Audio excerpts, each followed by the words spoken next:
Y en nuestro ADN científico le damos la bienvenida a Ezequiel Araoz, que es doctor en Ciencias Biológicas, investigador del CONICET, trabaja en el IER y también docente de la Universidad Nacional de Tucumán. ¿Qué tal? Bienvenido, Ezequiel, un gusto. Un gusto, muchísimas gracias por invitarme a participar. Bueno, el gusto es nuestro, Ezequiel. En el programa pasado, justamente habíamos invitado a los brigadistas, que forman parte de Defensa Civil de la provincia, que nos cuentan la parte de la acción, ¿no?, de estos incendios que se producen, incendios forestales en la provincia de Tucumán particularmente, pero también en otras provincias. Sí, claro. Y nosotros queremos saber, y para eso te hemos convocado, por qué se producen estos incendios y qué papel juega el cambio climático en esto. Bien. En la provincia de Tucumán se producen tanto incendios forestales como incendios de pastizales.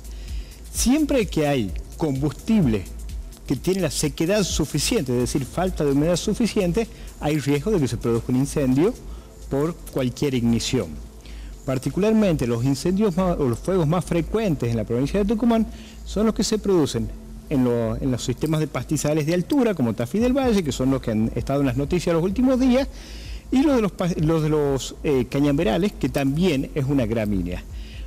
¿Y por qué se producen? Esencialmente por lo que mencionaba al comienzo, por disponibilidad de combustible fino, que es fácil de encender y en los que el fuego se propaga rápidamente.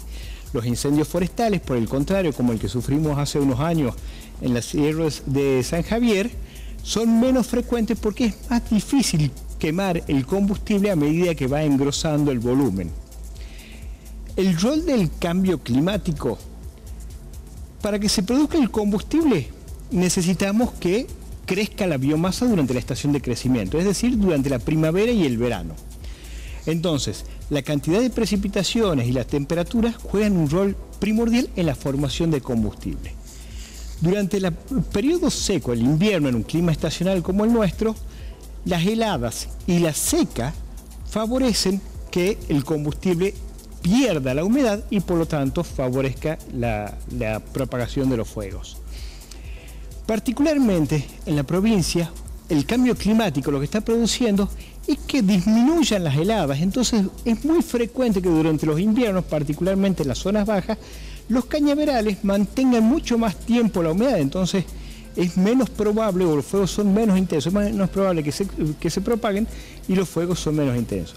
En cambio, en las zonas de altura siempre hay heladas y entonces en esos lugares no juega tanto un rol el cambio climático, a menos que cambie el régimen de precipitaciones, que también podría estar asociado con el cambio climático. Y la acción del hombre, que también es algo que hablábamos con los brigadistas, ¿no?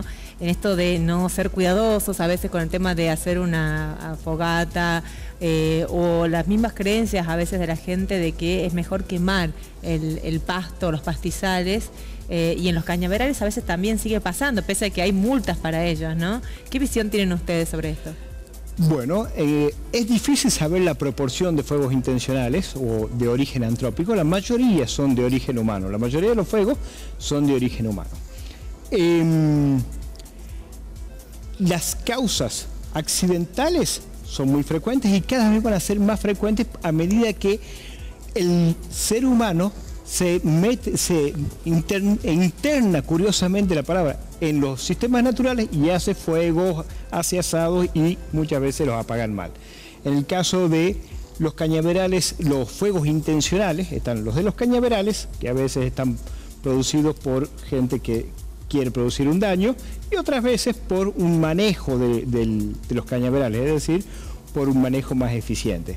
En los sistemas de montaña, donde hay pastizales y donde la principal actividad es la ganadería, el fuego ha sido históricamente utilizado para favorecer el rebrote de pasturas. Entonces el ganado, las vacas, las ovejas, pueden comer pastos más tiernos en la temporada de crecimiento siguiente.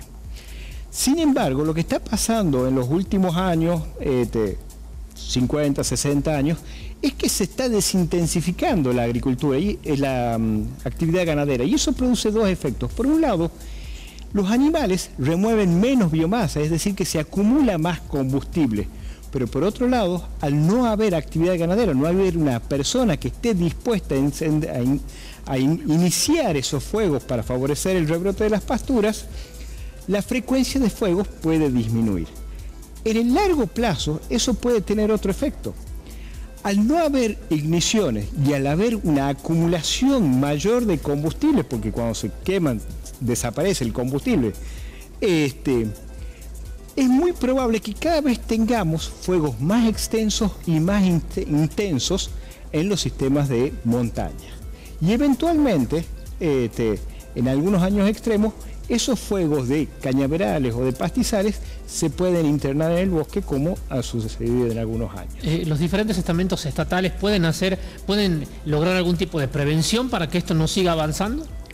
Bueno, de hecho lo están haciendo. La ley que reglamentó la quema de los cañaverales tuvo un efecto y efectivamente hace unos años analizamos cómo había sido la dinámica de fuego en los cañaverales y efectivamente está disminuyendo, y particularmente está disminuyendo en los sistemas periurbanos, probablemente por un control difuso de la población. Es decir, la ciudadanía está más dispuesta a denunciar la ocurrencia de fuegos.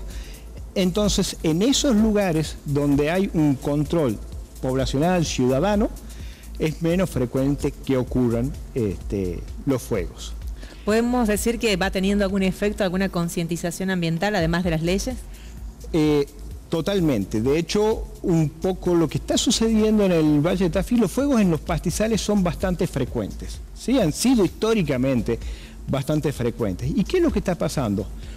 Hay un proceso que llamamos de contraurbanización, en que personas de las ciudades tienen una segunda residencia en los valles, por ejemplo, en el Valle de Tafí, que es muy bonito, es más fresco para el verano, y esas personas cuando van hacia esas segundas residencias también llevan su bagaje cultural, ¿sí?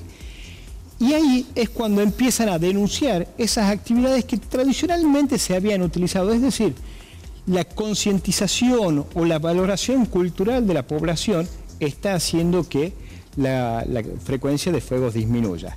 Otro efecto cultural son los usos tecnológicos del fuego. ¿Sí? El fuego es una herramienta que históricamente ha sido utilizada para manejar pasturas, evitar la arbustización de ciertos campos, muchas veces vinculado con la agricultura. En la región chaqueña, que también está dentro de la provincia de Tucumán, se ha observado en los últimos 25 años una disminución, probablemente asociada a cambios tecnológicos, por ejemplo, cosechadoras integrales, que remueven la biomasa en lugar de hacerlo con el fuego. Y con un análisis así a largo plazo, ¿los incendios se hacen cada vez más fuertes y digamos, más frecuentes, así en una visión a largo plazo? Ha habido estudios a nivel global y lo que estamos analizando en la región chaqueña muestran lo mismo, que desde el año 2000 al 2023, o en los primeros años del siglo XXI, la frecuencia de fuegos ha ido disminuyendo en la mayoría de los ambientes. En la región de chaqueña es uno de esos ejemplos, probablemente asociado a un cambio cultural. Ahora, tenemos mucha más detección, mucha más capacidad de detección de fuego. Estos análisis que yo estoy mencionando son interesantes porque es a través de una detección sistemática de los fuegos. Entonces podemos hacer una comparación a partir de un registro homogéneo. Muchas veces lo que nos pasa es que llegamos a un lugar y de repente detectamos un fuego donde antes no lo veíamos. Si no había gente, no se detectaba el fuego. Actualmente lo detectamos. Es decir, la frecuencia de fuegos probablemente esté disminuyendo.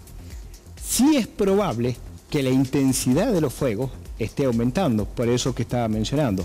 Si uno no permite que haya fuegos de baja intensidad con cierta regularidad, el combustible se acumula y eventualmente podemos tener fuegos catastróficos. El caso paradigmático de este sistema es lo que sucedió en Yellowstone. En Estados Unidos se prohibió el uso del fuego en el Parque Natural de Yellowstone. Se acumuló tanto combustible que cuando hubo una ignición accidental o intencional, el fuego no fue controlable porque tenía una intensidad y una magnitud que lo sacó de control. Todas las condiciones para que prospere. Bueno, Ezequiel, te agradecemos muchísimo la visita aquí a Ventana a la Ciencia. Un placer escucharte y tenerte. Muchísimas gracias a ustedes, un placer. Pausa y ya volvemos con más.